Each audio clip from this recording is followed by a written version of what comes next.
Hi everyone, welcome to your 5th Java tutorial. Today we're going to be learning about the math class. The math class is an internal class built into Java that has methods that allow you to do more complicated mathematical operations, like raising something to a certain power or finding the square root of something. So we're going to learn about a lot of their methods. So first we're going to learn about the absolute value method. So you can do int x equals 5 or -5, and then system.out.println math. To call the math class, you type capital M math dot, and then for this one abs for the absolute value, and then in parentheses you type whatever variable you could do, like a number for, or you could do a variable. I'm going to use x, and then when we run this code, it outputs 5 because the absolute value of -5 is 5. The next method we're going to learn about is square root. So math.sqrt, and in parentheses x, because that's the variable we're using. So when we run this, we get nan, because there is no square root of a negative number. So what we have to do, we could set it to a perfect square like 25, and when we run it, we get 5.0, or we could set it to a non-perfect square like 12, and when we run it, we get a decimal value. You can also do this with an int, 25, and it comes out a double answer.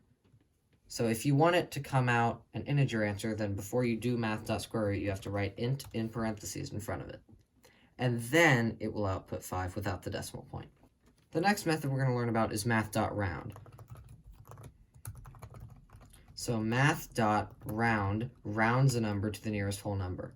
So if we round x, you have to make sure that your variable is a double. So we'll do double x equals 5.6. And when we run this, we get 6. If we change it to 5.2, we'll get 5. Another math class method is math.floor. Math.floor takes whatever value you input it and rounds it down to the nearest whole number. So if we do math.floor of x and we run it, we get 5.0. The next math class method is math.ceil, which rounds the number up to the nearest whole number. So if we do 5.9 and we run it, we get 6. But even if we do 5.1, we still get 6 because it rounds up to the nearest whole number. The next math class method we're going to learn about is called math.min. Math.min finds the lowest value of two values that you input. So if we do 2 and 4 and we run it, it's going to output 2. If we do 5 and 4, it's going to output 4 because 4 is lower. Similarly to that, we have math.max, which outputs the highest value of the two you input. So 5 and 4 is 5, and 2 and 4 would be 4. We also have a math class method, math.pi, which doesn't take any parameters and just outputs the value of pi. The last method of the math class we're going to learn about is called math.random. Math.random doesn't take any parameters, and when you run it just like this, it outputs a random double value between 0 and up to but not including 1. If you want it to output an integer, you have to write int in parentheses in front of it. So if you want math.random to output a greater range of numbers, you have to first put it in its own parentheses, and then write times, and then whatever number you want it to go up to. Like I'll write 10.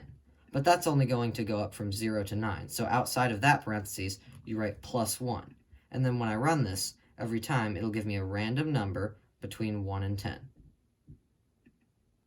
Well, that was it for your 5th Java tutorial. Please like and subscribe and turn on the notifications. And if you have any questions or comments, please leave them in the comment section below. Thanks for watching.